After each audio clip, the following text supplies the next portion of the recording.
Does Saudi Arabia operate as a true monarchy, or does it have elements of a democracy? This question sparks much debate and confusion, especially among those unfamiliar with the intricacies of the country's political structure. First, let's break down these two terms. A monarchy is a form of government where a single family rules from generation to generation. The head, typically a king or queen, exercises supreme powers, with succession usually hereditary. On the other hand, in a democracy, power is vested in the people, who rule either directly or through elected representatives. Now, when we look at Saudi Arabia, the country is officially known as the Kingdom of Saudi Arabia, and it is ruled by a monarch. But does that make it a pure monarchy, or are there elements of democracy within its structure? Let's delve into the first misconception. Is Saudi Arabia a pure monarchy? Scene script. Many believe Saudi Arabia to be a pure monarchy, but is this accurate? Let's dive in. A pure monarchy is a form of government where the monarch holds supreme power and exercises it personally without any limitations. In other words, the monarch's word is law, often without any checks or balances. However, a closer look at Saudi Arabia's governance structure reveals a more nuanced picture. Yes, Saudi Arabia is a monarchy. It's headed by a king who holds the titles of both head of state and prime minister. But the king doesn't rule single-handedly. He's assisted by the Council of Ministers, an executive body appointed by the king himself. This council plays an instrumental role in the country's governance, proposing and implementing policies, and overseeing the day-to-day affairs of the state. But wait, there's more. Saudi Arabia also has a legislative body known as the Consultative Assembly, or the Majlis Ash-Shura. This assembly, composed of 150 members, has the power to propose laws to the king, who then decides whether to enact them. While the members of the Majlis Ash-Shura are appointed by the king, their role in legislative matters introduces an element of democracy into the governance structure. Another democratic element is the existence of municipal councils across the country, with half of their members elected by the public. These councils play a critical role in local governance, making decisions on issues like urban planning and public services.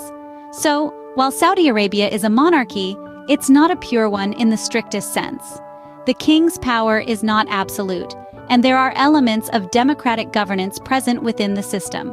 The Consultative Assembly, Council of Ministers, and municipal councils all play significant roles in the country's governance, introducing checks and balances to the king's power. This leads us to our second misconception. Does Saudi Arabia lack political parties? We often hear that Saudi Arabia does not have political parties, but is this the whole truth?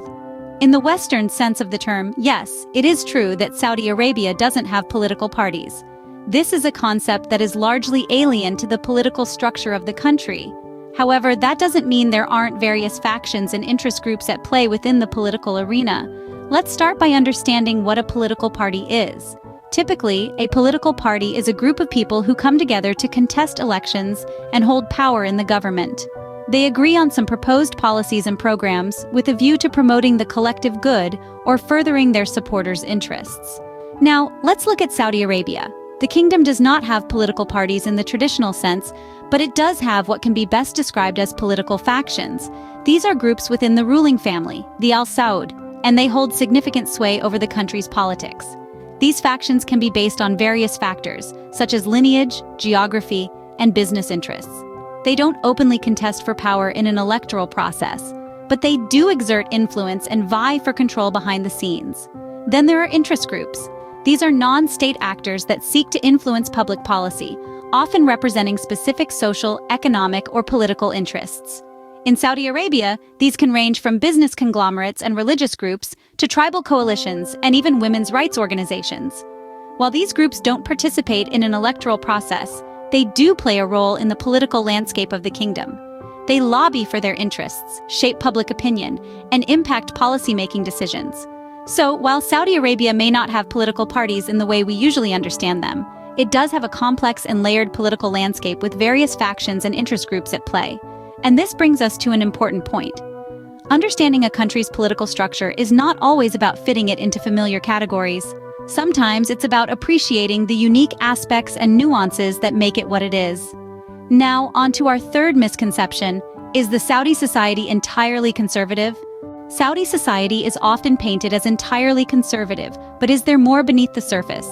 When we think of Saudi Arabia, images of conservative norms, strong religious beliefs, and traditional societal structures often dominate our perception.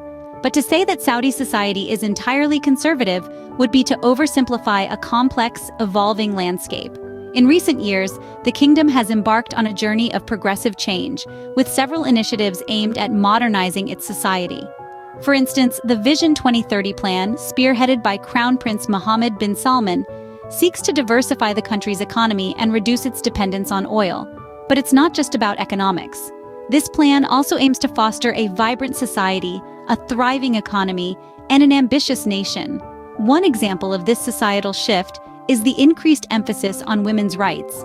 The lifting of the driving ban on women in 2018 was a landmark moment, signaling a move away from rigid gender roles. Women can now attend public events, travel without a male guardian, and hold positions of authority, smashing the glass ceiling in various sectors. Moreover, the kingdom is also investing heavily in arts and culture, with music festivals, film screenings, and art exhibitions becoming more common.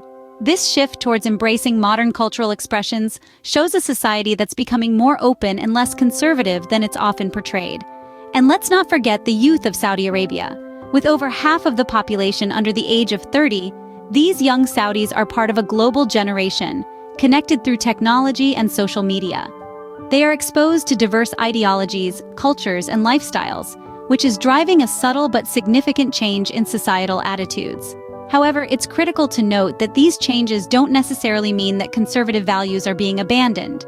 Instead, they represent a balance between preserving cultural heritage and embracing modernity. So, to label Saudi society as entirely conservative is to ignore the nuances of a society that's in the midst of transformation. It's a society that's finding its own unique path, blending tradition with modernity and creating a new narrative for itself. Let's summarize what we have discussed today. We started with the question, is Saudi Arabia a monarchy or a democracy?